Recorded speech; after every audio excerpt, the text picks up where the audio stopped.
of the United States, accompanied by the Vice President of the United States.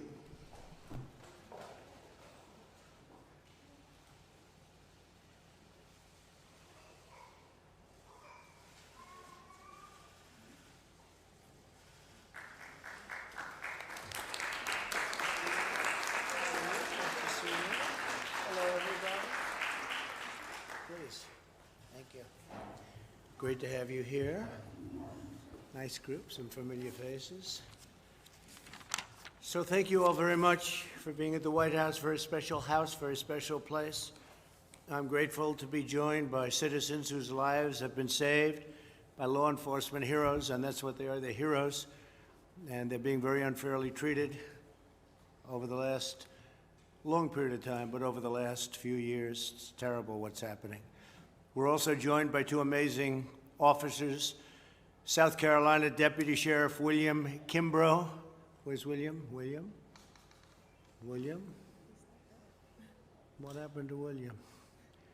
Okay. Oh, okay. That's a good excuse. That's good.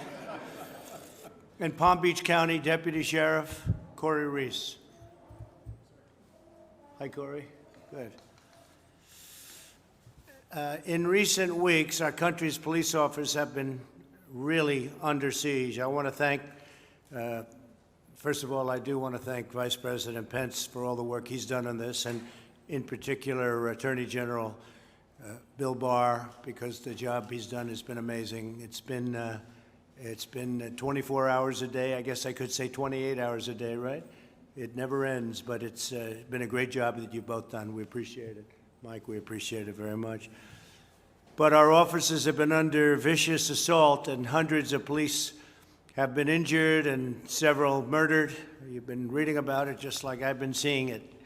Reckless politicians have defamed our law enforcement heroes as the enemy. They call them the enemy. They actually go and say they're the enemy, and even call them an invading army. These radical politicians want to defund and abolish the police from our nation. At first, when I first heard it, I said, well, that's just something that they're saying that doesn't, but they actually are trying to do it. You look at what's going on in Minneapolis, you look at what's going on in many Democrat-run areas. But they want to defund and they want to abolish. Far-left mayors are escalating the anti-cop crusade, and violent crime is spiraling in their cities. It's all far-left cities where they have no understanding of what has to be done. They don't have a clue. And I will say that we put on a very powerful rule and law that you get 10 years, you knock down a monument. If it's a federal monument, you go to jail for 10 years. And if it's anything else, we tell them we work with the states to help them. But if you do anything where it's a federal monument, and there are a lot of them up there, and nobody's been attacked, nothing's been attacked since we did, 10 years in jail, monument or statue. In one recent week in New York City, this is hard to believe, shootings were up 358%, and yet they spend all their time, they want to do Black Lives Matter signs outside of Trump Tower. They ought to spend their time doing something else, because I'll tell you what, 358% increase in shootings in New York. Last month, over 300 people were shot. NYPD retirements have quadrupled, and they're going up even further. And New York City is out of control. Unfortunately, my place, I love it, but it's out of control. It was doing so well. And Rudy Giuliani, whether you like Rudy or not, he did a great job. He was the greatest mayor in the history of New York. Murders in Atlanta are up 133% compared to the same period last year. And one of the victims was an 8-year-old girl, and we've had younger than that in Chicago last weekend. In the last 2 weeks, 105 Americans were shot in Philadelphia and Minneapolis. The city voted to disband the police department and cut it way down, but disband it ultimately. The radical politicians are waging war on innocent Americans. That's what you're doing when you play with the police. My administration is pro-safety, pro-police, and anti-crime, and I will say, I just see a new number came in from Chicago. This weekend was a scourge. This weekend was, I guess, 20 people killed and many shootings, many shootings, far worse than the last week.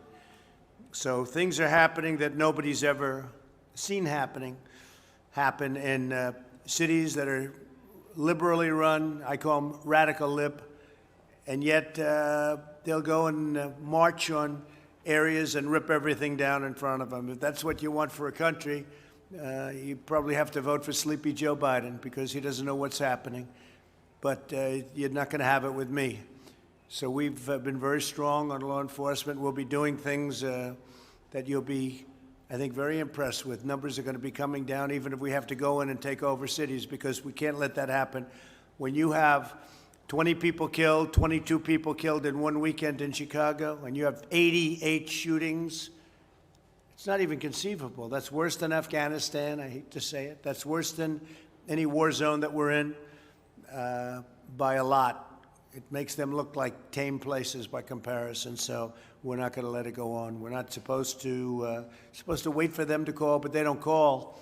We've asked Chicago, would you like us to go in and help? And they don't want to say anything. And we've called many of the cities, would you like us to go and help? We've done a great job in Portland. Portland was totally out of control, and they went in, and I guess we have many people right now in jail, and we very much quelled it. And if it starts again, we'll quell it again very easily. It's not hard to do if you know what you're doing. So I just want to thank everybody for being here. I'd maybe ask Vice President Pence to say a couple of words, and then I'd like Bill Barr to say something, and we'll go around the room, okay? Thank you very much. Thank you, everybody.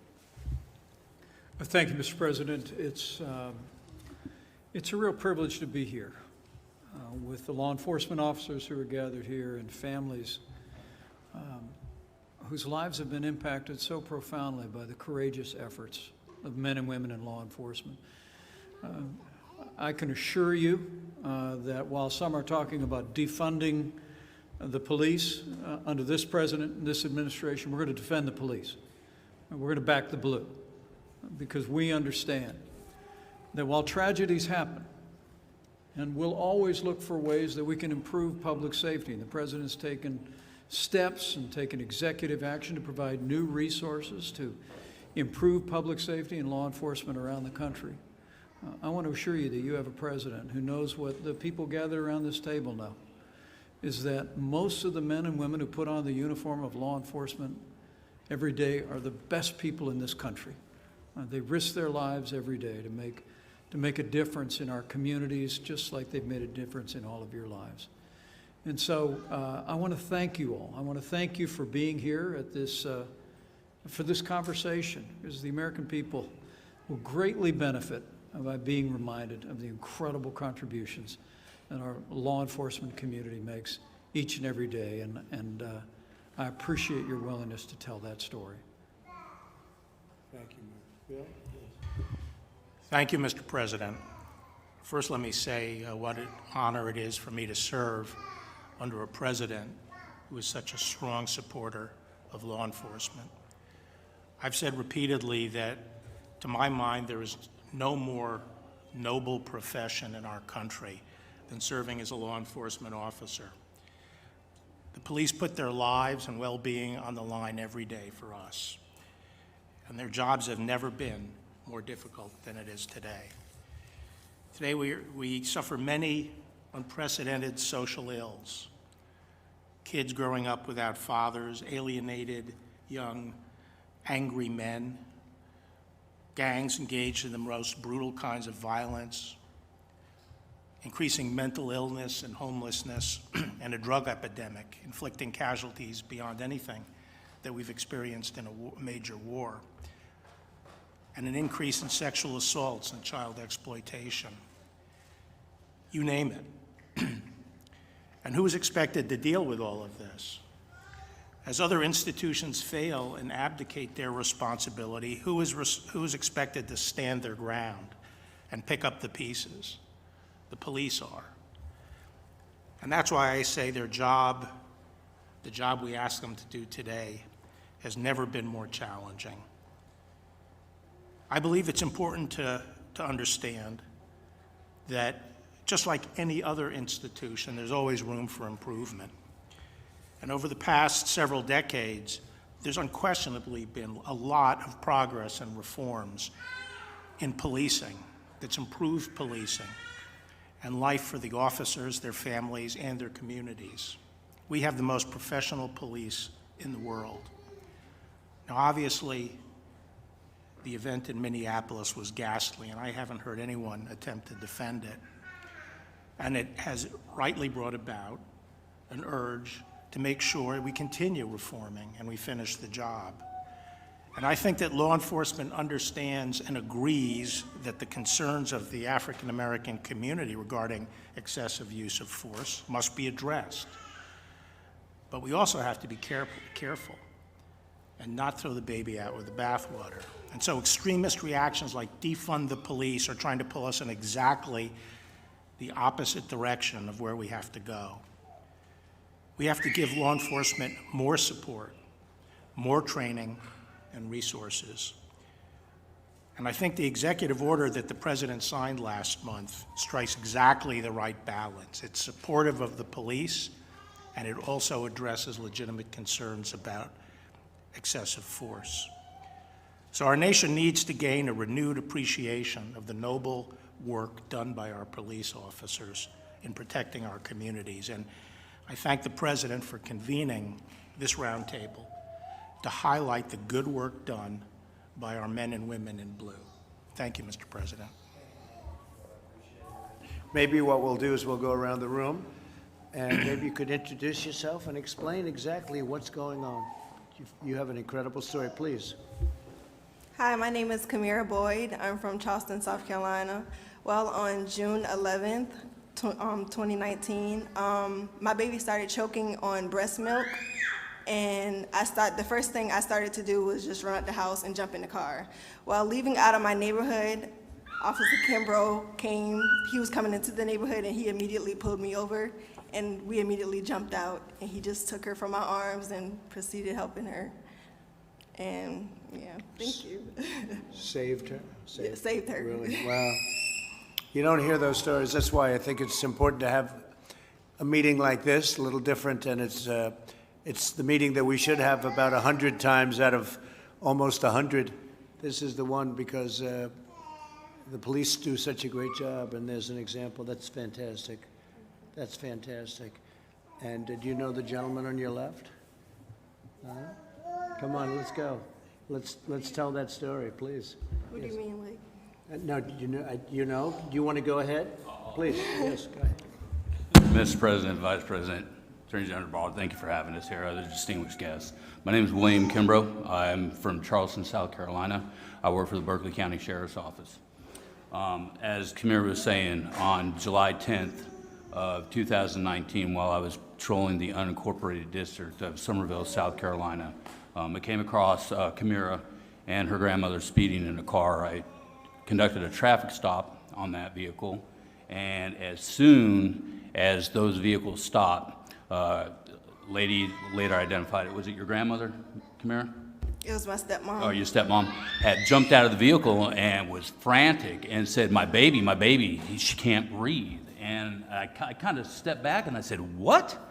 And, you know, the rest was captured on my body cam video that's since gone viral. But as soon as I made entrance over, stepped up to Kamira, I instantly asked her for the baby, who is now my goddaughter. And godmom over there, Noni. Hi, Noni. Say hi, Noni. And so, yeah, we've been blessed, and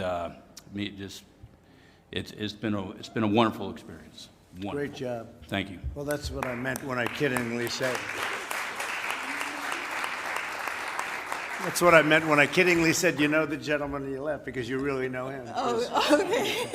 That's what I meant, and great job you've done. Thank you very much on behalf of all of us. And Kamira, congratulations. Thank It's you. great. Thank you for being here, Kamira. Thank you. Thank you. Thank you both. Please, go ahead. It was about 2 weeks ago. I was laying in bed with my other 3 kids, and, well, I forgot to introduce myself, sorry. Sarah Bohan, we have 4 kids, and we're from Roanoke, Virginia. I was laying in bed, and my sister happened to be home, and my husband ended up calling her and asking her to count how many kids were home. And she got up and looked inside of my boy Spencer's room, and he was not there. and his window was open. And so we instantly saw that he was missing. And he is autistic nonverbal and doesn't really have sense of danger. So when he goes missing, it's like life or death. You got to find him as fast as you possibly can. So we instantly called the police, and my husband rushed home from work, and they called the search dogs out. And within 12 minutes, they found him. He had ran up into the woods. Someone had spotted him sitting in the middle of the road, and he pulled over, and they tried to get him to come to him, but of course he bolted and ran up into the woods. And following behind the dog, going in and out of the trees, it was actually really cool because I could imagine him doing that exact thing of going in and out of the trees and sliding down the creeks, and I'm sure he was having the time of his life because he was free. But we were able to find him, and the dog's ears perked up right when he was within 15 feet, and I yelled his name, and he sat down, and I instantly ran over to him, and we were able to carry him back, and he was safe, and the only thing he had on him was 4 ticks, so he was good. That's great. So again, the police did a great job, and the group did a great job. And so Spencer has no sense of danger, so you would say basically he's very brave, okay? View it that way. Good. Thank you very much for being here. We appreciate it. Thank you. Brooke, please.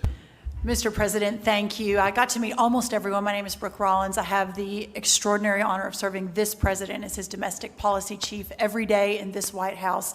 And I will say there's a lot of brave people in the room, probably no one more so than our 2 officers. But this mom not only has, Mr. President, her 9-year-old here, but she has her 4-year-old, her 3-year-old, and her 10-month-old here. And her husband, Spencer, just took them into the other room. So this is bravery at its finest for all the moms in the room who've sort of manhandled lots of children. So thank you for being here, and certainly you too, and that beautiful baby girl. What an honor to have you and all of you with us today. Mr. President, you mentioned New York City, Atlanta, Chicago, Philadelphia.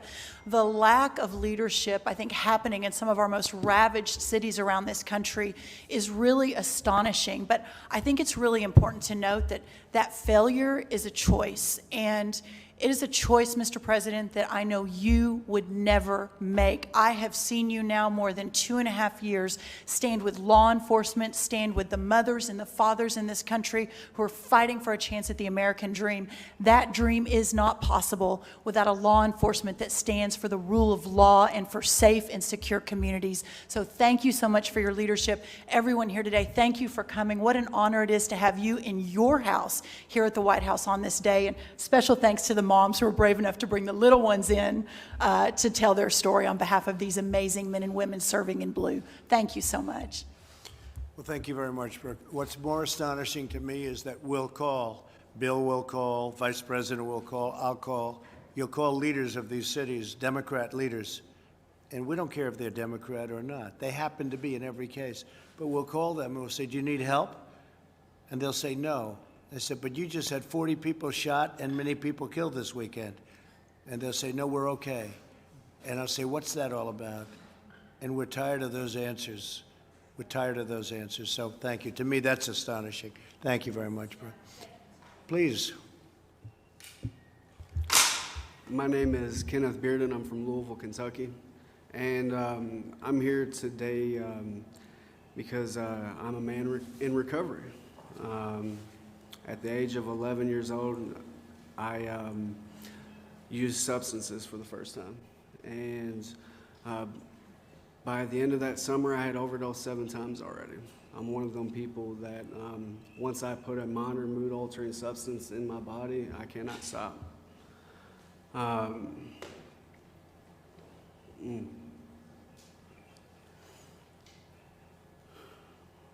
I did not stop using alcohol or drugs until the age of 24. And through that time, at the age of 11 to 24, I have overdosed over 30 times.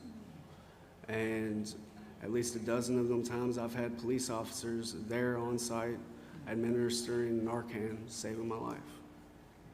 And my son would not have his father today if it wasn't for the police officers, the men and the women who administered that Narcan. And just that, my son gets to have his dad today because of that.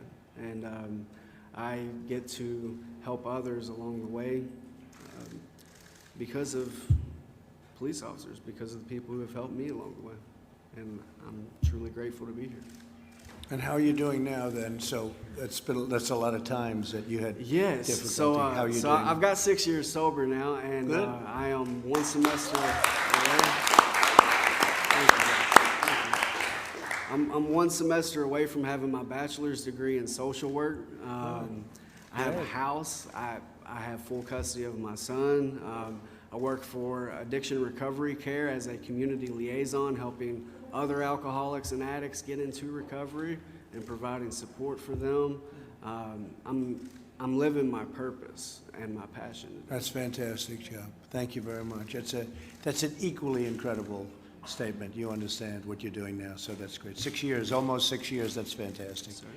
Good luck. We'll see you in, let's say, celebrate in 10, okay? We'll see you in 10. Yes, sir. So we'll see you in another 4 years, all right? That's sir. fantastic news. Thank you very much. Appreciate it. Please. Good afternoon, Mr. President. Thank you so much for having me here today. Thank My you. name is Rhonda Norris. My story started when I was coming home from school one day. I teach. And I was broadsided in an intersection by a truck who ran a red light.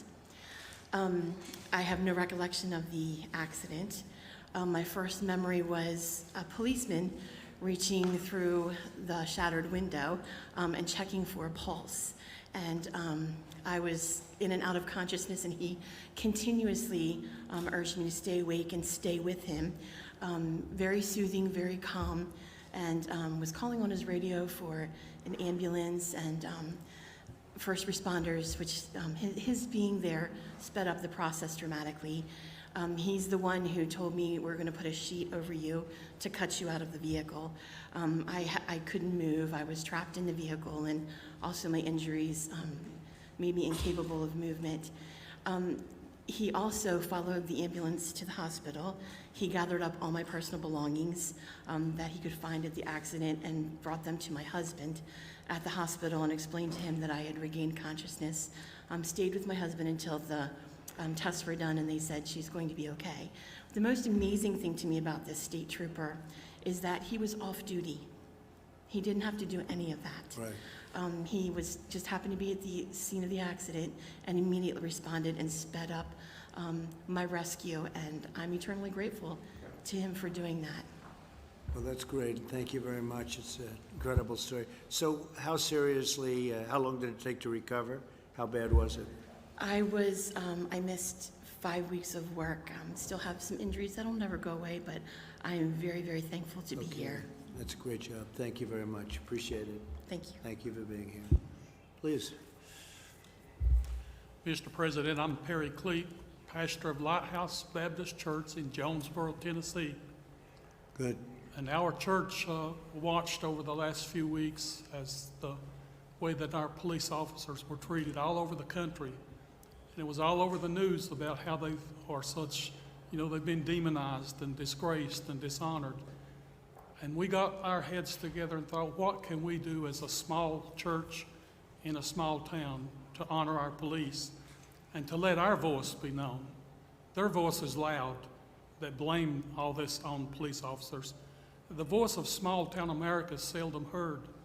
So we just set up a little ceremony. We went through the chief of police and the public safety director, and we asked them if we could hold a public ceremony on the steps of the courthouse on Main Street in Jonesboro on July 4th at 11 o'clock in the morning and present each member of the Jonesboro Police Department with a check for $1,000. And we did that, and it shouldn't have, but it made national news. I think small towns all over America feel like we do, that we want our voice to be heard, that we love law enforcement, our local police officers, and if we can do something to support them and encourage them, then that's what we want to do, and we feel very good about what we did. Well, that's a great story. I thought you were going to tell me that they wanted to arrest you for giving them a couple of bucks, and they deserve it very much. But, I've heard the other end of those stories also. You're not allowed to do anything. And you're right about it. They've been, what the police have been going through over the last number of years, in all fairness. It's been starting, but it's never been like this, has it? It's never been like this. It's crazy. It's crazy. And they'll find out. It'll go the opposite direction, unfortunately, at some point. It'll go absolutely opposite when they see, and you're going to have some defunding and abolishing, and you'll see numbers like nobody would ever believe. And they're going to say, let's get our police back as soon as we can, right? But that's great what you just said. That's a fantastic thing. Yes, sir. We were thankful that it's a small town and a small police department. It was only 23 employees, so it wasn't that big a hit. That's but a lot. It was a blessing to them. That's a lot. That's a good job. Thank you very And much. Mr. President, I've already heard, I got a note written to the church that didn't identify the officer, but said I'm an 83-year-old widower. And one of the officers brought by a sum of money and gave to me to put back to pay my utility bills this winter, and told me it was a gift from Lighthouse Baptist Church. That's what one officer, and it's just a week ago, but that's what one officer did with that gift that we gave him. That's great. Great stories. Thank you very much. Appreciate it. Thank you, Mr. President. Thank you. And Mr. Vice President, for having us. My name is Debbie Wisner. I'm local. I live in Maryland. And my story's not very dramatic. It's just one that my purse was stolen. My purse. People have it happen to them. My credit cards were canceled. And my cell phone, we put a special note on it that said, if found, please call this number. Nothing came of it. A couple nights later, in the middle of the night, at midnight, the phone rings. And a gentleman says, I found your phone. I have your phone. Would you offer a reward for it? And I said, of course. My husband said, are you nuts? And he said, I'll bring it to you. I gave him my address and hung up the phone and called our police department, because that's who we turn to when there's a situation. Right. My husband had another idea. He wanted to do something else, but I said, no, we're gonna let the police do this. There's no shooting tonight. So the police came, they gave us their cell phone number, they went away around the corner and they said, when he pulls up, give us a ring, we'll be there. Sure enough, he pulled up, he comes out of the car, it's 2 o'clock in the morning now. And the police, 2 squad cars were there immediately, which is what we need in our communities. Right. And they checked him out. He did, in fact, find the phone, and I gave him a reward and thanked my police officers, and I'm grateful that we have community policemen that are willing to come at 2 in the morning and do this silly thing. That's great. Thank you very much. Thank you. 2 in the morning. Why did he? That's a strange time. So you found him to be okay, even though he came at 2 in the morning? He came at 2 in the morning, but so were our policemen. Yeah, no, they were there. And that's the only reason That's we were great. okay with it. Good. Thank you very much. Thank you. Thank you. Really nice. Please. Mr. President, thank you so much. It's an honor to be here. I, like many others, we support you in supporting our law enforcement officers and providing safe communities. Thank you, Mr. Vice President, for being here as well, your hard work. And obviously to the Attorney General Barr, thank you. And to law enforcement officers that are here and their families, and to your staff, Mr. President. Although it shouldn't matter, Mr. President, I'm kind of a unique bird, if you will. I'm a Democrat. I'm an elected official. I'm African American. I have 8 years or 12 years of experience in the Georgia House of Representatives, 8 years as county exec. And as county exec, I've had to manage a very large, probably one of the largest police departments in the state of Georgia. But I've also had the unfortunate experience of having to meet with family members who lost a loved one from a police shooting. That was probably the most difficult part of my job. But I've also had to deal on the other side where I lost 2 police officers in one night, among several others I lost, but I lost 2 in one night. By the way, they happened to have been African American. And going to meet with their family members as well, young wives with young babies, and having to experience seeing them lose a loved one is nothing anybody would want to do. But I can tell you this, Mr. President, by and large, most law enforcement officers those men and women who honorably wear their uniforms each and every day to go out. When they're running towards a situation, others are running from it. So we have to stand with them. And I'll say this, I have two words. We need more funding for police officers, not less funding. And here's why I say that. When you look at law enforcement and the equipment, that's important for them because it's protect and save their lives as well as saving others' lives. But clearly more money is needed to buy less lethal enforcement types of tools like the bowler, what they call the bowler wrap. Right. We also need resources for them. Officers usually, almost always, only get the psychological exam prior of being hired. It's part of the examination of getting hired. But afterwards, they're not given those type of psychological exams or assessments. And when you look at them, they've been on, let's say, the beat 4 or 5 years nonstop, and the number of calls they're getting, the number of situations. That's the way we can detect, are they burned out? Do we need to put them somewhere else? That's important. And finally, Mr. President, community policing is important, that relationship, that trust, being fair, but enforcing the law. And most people, including black people, they want law enforcement to be out there enforcing the law. I think people just want it to be, they want them to be fair, they want them to be swift in justice. And we lost a baby girl too in Atlanta, 8 years old, and it wasn't to a police officer. More people have died from the protest of Black Lives Matter than prior to that. And so sometimes it's hypocritical. It's almost as if some black lives matter, but all black lives should matter and all lives should matter. And so I thank you, Mr. President, for what you're doing. Thank and you. I stand solidly with you. Thank you very much. Appreciate it. Beautiful. Please. Good afternoon, President Trump, Vice President Pence, and Mr. Barr, and distinguished guests. I thank you for this opportunity to share our family's story. 8 years ago, our 15-year-old daughter was trafficked by MS-13 gang members. She was trafficked over a 1.5-year time period throughout the DMV area. Law enforcement played a fundamental role in the rescue and the recovery of our daughter, and were also vital in the protection and safety of our family, both then and now. Initially, the officers handling our case, albeit well-intentioned, were not trauma-informed and not able to differentiate a runaway teen from a victim of human trafficking. Once we came in contact with trained personnel, former Detective Bill Wolf, our situation improved. We need to provide resources and training to law enforcement to properly address not only the offenders, but also to the victims and to their families. Because of Mr. Wolf's expertise in this area, we were able to relocate our family to a safe location. We were able to get our daughter the proper resources and help so that she could heal and move on for her life. The law enforcement is crucial to the rescue, to the victims of human trafficking, and I believe we should support them with everything we have. Thank you. Thank you very much. Great story. Thank you.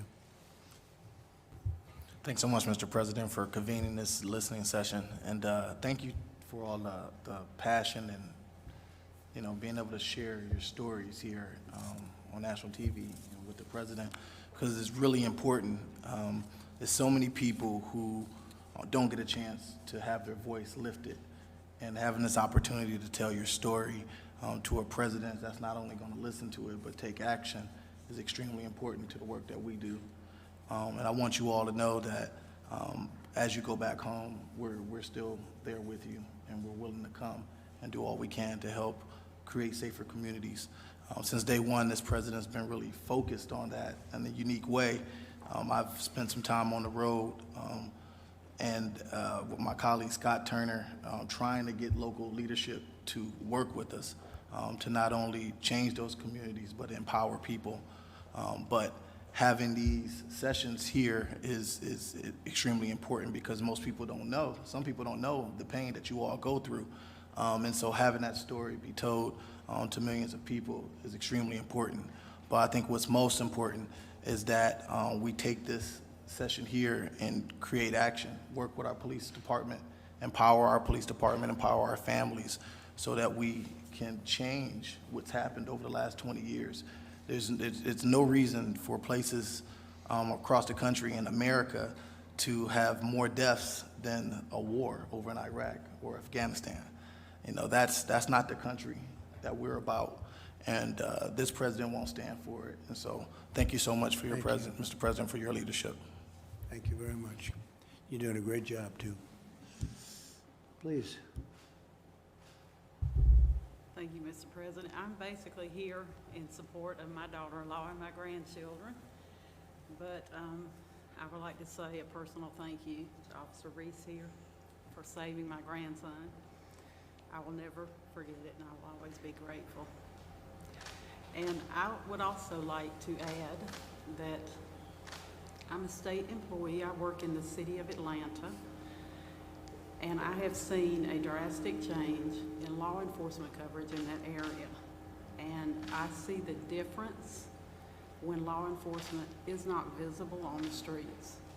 So we've had our challenges there, and it's peaceful now, but when there is a lack of law enforcement within a community, civility breaks down and crime increases.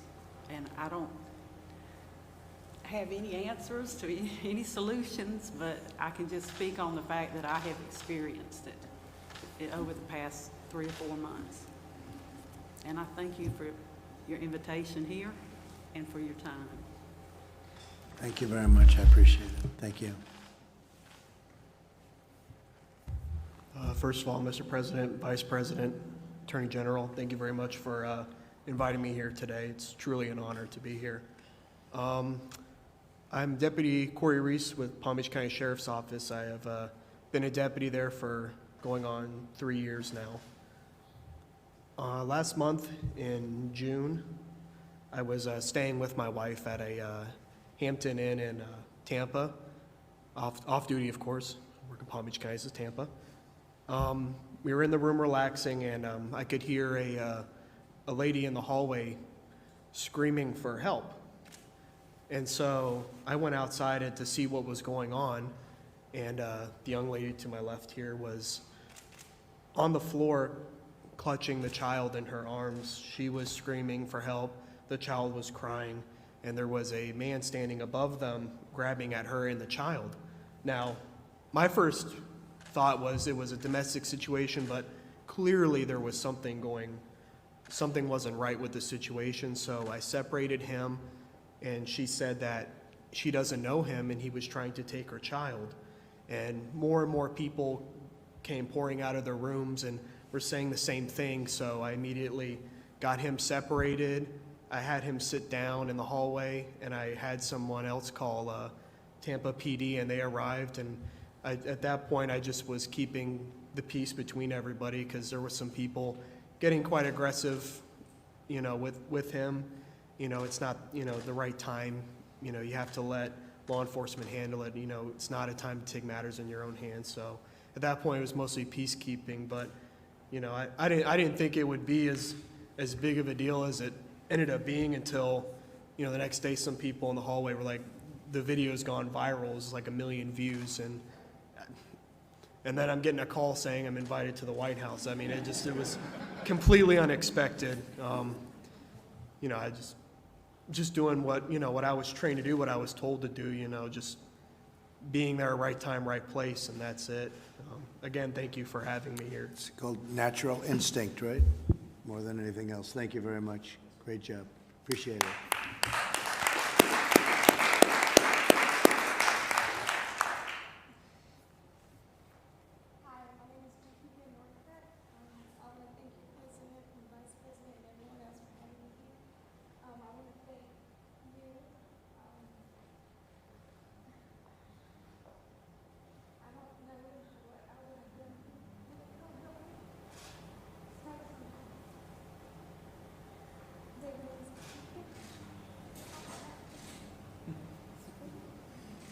It's not too fun. He's still dealing with it. I don't really want to speak on the case because it's still open. But the main thing I wanted to address was my Well, you've said it all. So that's a case that's still going now? Still going? Well, as far as the hotel. I see. Our hotel room with the key, and that he came in and tried to take him away. Oh, well, good luck with it. Good luck. Beautiful guy, too. Beautiful. Okay, that's just a few stories of the thousands and thousands of stories that we could tell, and we'll probably be doing this again, but the police, they do a great job. They do a fantastic job, and they don't get the kind of, I will say this, the people of this country appreciate the police. They appreciate all they've done. You don't see that if you watch the news for the most part. You don't see things like this, but they've done a fantastic job. Everybody here is a witness to that, and we see it a lot. The Attorney General sees it every day, but we see it a lot, and I just want to thank the various police departments, law enforcement. They've done an incredible job in this country. Where they're allowed to do their work, they really do a job. So thank you all very much for being here. Good luck with your case. And really, terrific job, everybody. Terrific job. Thank you.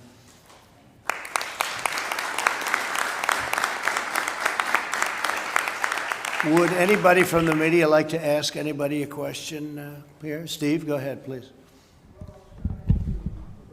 You're in a good place with Dr. Fauci. There's been some criticism of him over the last couple of days. Do you still appreciate his advice? Well, I have a very good relationship with Dr. Fauci. I've had for a long time, right from the beginning. I find him to be a very nice person. I don't always agree with him. I closed the border, as you know, to China. I did the ban on China, heavily infected, and we saved tens of thousands of lives, and Dr. Fauci will admit that it was a good decision. It was very early. That was in January, long before it was thought of as the right thing to do. I also closed the borders to Europe when Italy and a couple of other countries over there, France certainly, Spain, they were having a lot of problems. I closed the borders very early, shortly after I did with China. So we saved a lot of lives, so we made a lot of good decisions. But no, I get along with him very well. I like him personally. Yeah, please.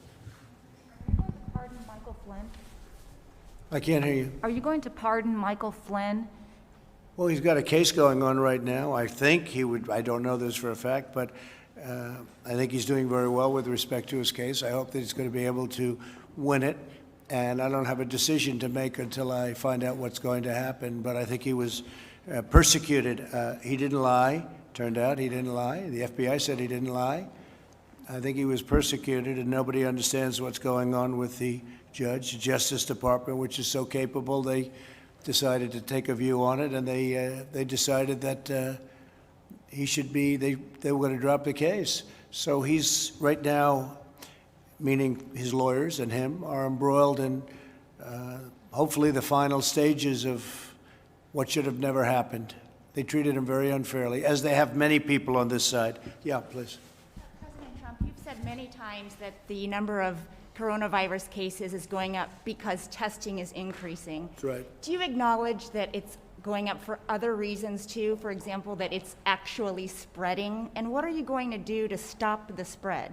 Well, you know that we have one of the lowest mortality rates anywhere. If you know, Biden and Obama stopped their testing. They just stopped it. You probably know that. I'm sure you don't want to report it. But they stopped testing. Right in the middle, they just went, no more testing. And on a much lesser problem than the problem that we have, obviously, with respect to this is the worst thing that's happened since probably 1917. This is a very bad thing. All over the world, it's 188 countries right now. But no, we test more than anybody by far. And when you test, you create cases. So we've created cases. I can tell you some countries, they test when somebody walks into a hospital sick or walks into maybe a doctor's office, but usually a hospital. That's the testing they do, so they don't have cases, whereas we do. We have all of these cases, so, you know, it's a double-edged sword. At the same time, we have the lowest mortality, or just about the lowest mortality in the world. We're doing a great job. We're doing very well with vaccines, and we're doing very, very well with therapeutics.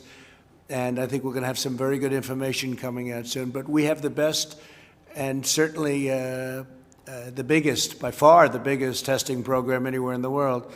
If you tested China or Russia or any of the larger countries, if you just tested India as an example, the way we test, you'd see numbers that would be very surprising. Brazil, too. You know, Brazil's going through a big problem, but they don't do testing like we do. So we do the testing, and by doing the testing, we have tremendous numbers of cases. If we didn't do the, as an example, we've done 45 million tests. If we did half that number, you'd have half the cases, probably around that number. If we did another half of that, you'd have half the numbers. Everyone would be saying, oh, we're doing so well on cases. But when I see it reported in the night, you can check me out on this. I mean, they're always talking about cases, the number of cases. Well, it is a big factor that we do. We have a lot of cases because we have a lot of testing, far more than any other country in the world. And it's also the best testing. Yeah, please. The federal government is set to resume federal executions for the first time in more than a decade, potentially as soon as a couple of hours from now. Are you monitoring the last-minute appeals on that case? Well, I think what I'm going to do is allow that to be answered by our Attorney General. Do you mind, Bill?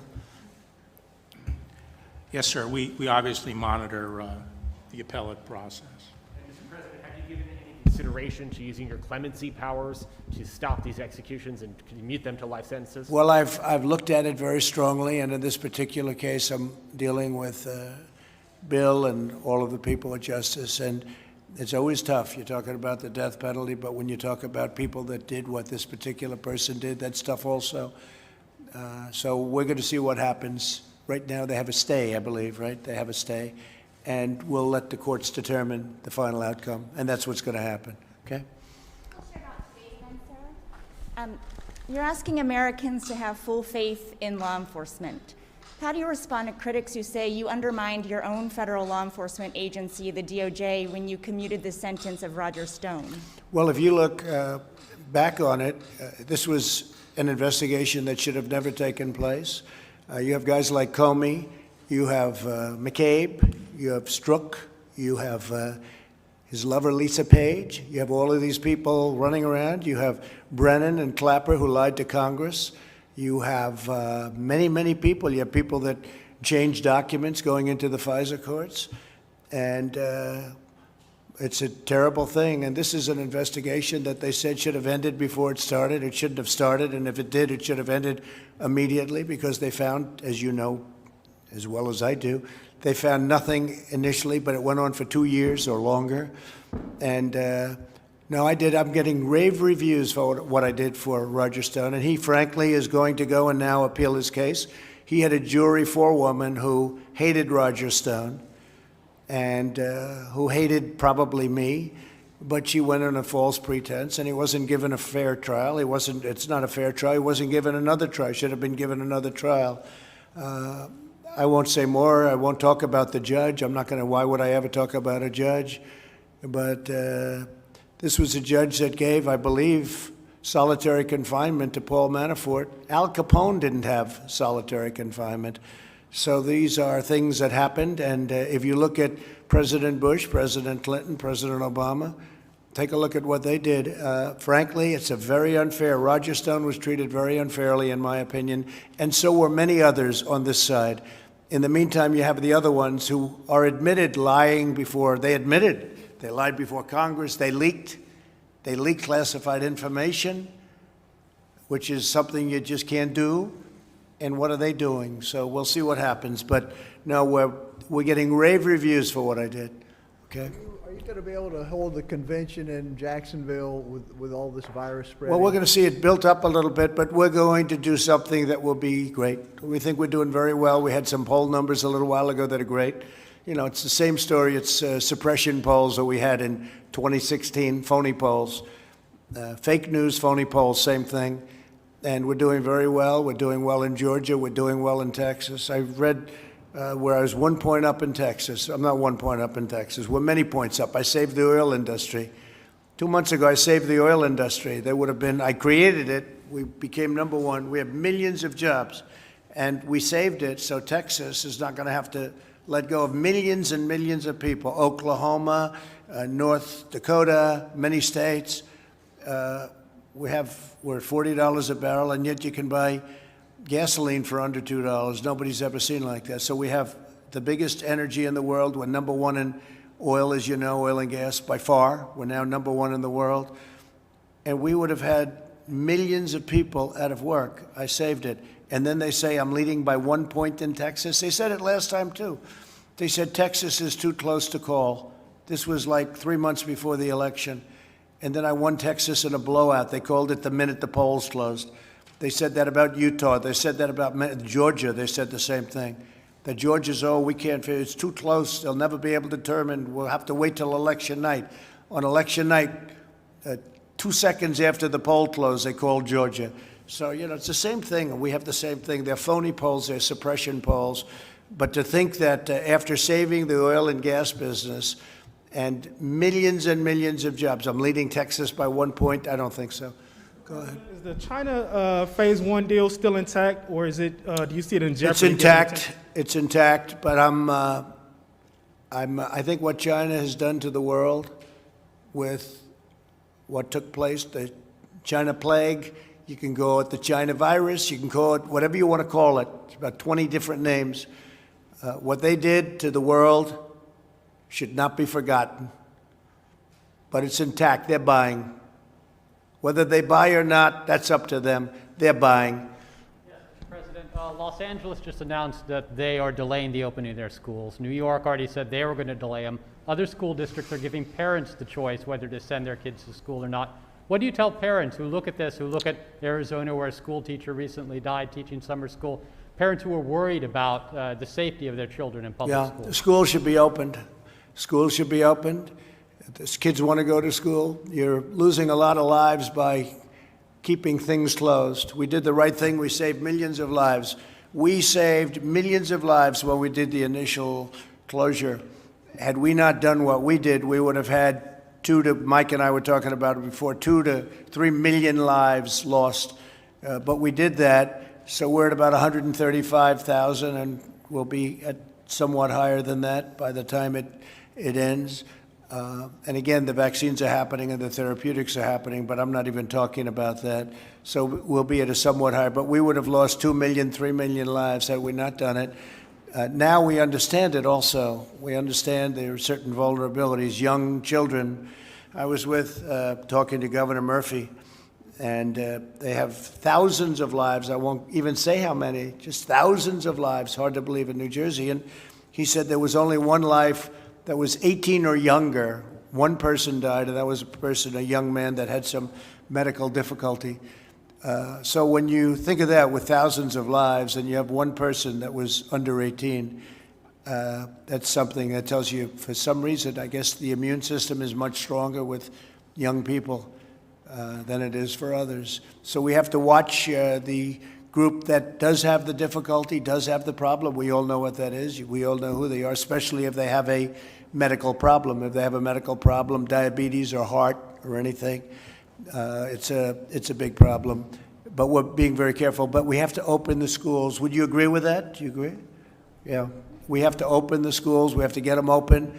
And I think there's a lot of politics going along. I think they think they'll do better if they can keep the schools closed in the election.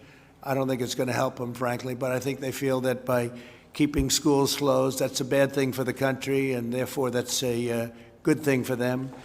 But they're the ones whose city's burning. I mean, can you imagine if the country was run like Chicago and like New York and like some of these other Democrat super radical left cities are run? You wouldn't have a country for very long, and the economy would crash. So we just set a brand new record today on NASDAQ again. This is now, I think, the 18th time since, and this is since after the problem. So we have a new stock market high for NASDAQ, and the other ones are getting very close. When I came here, the stock market was up almost 500 points today. The economy is rebuilding. Jobs are being produced at a record pace. We've never had a pace like this. And I will tell you, if Biden got in, this economy would be destroyed. You know, he was in office for 48 years, and what he did was not great. Almost every decision was a wrong decision. And now he's going to come in and try and help us. We didn't need any help. We built the greatest economy in history, greatest economy we've ever had, the greatest economy the world has ever seen. And then the plague came in from China, and we did the right thing. We had to close it down. Now we're opening it up. He can't do it. He doesn't have the capability to do it. Thank you all very much. I appreciate it. Thank you. Good luck with everything. Thank you. Thank you. Appreciate it.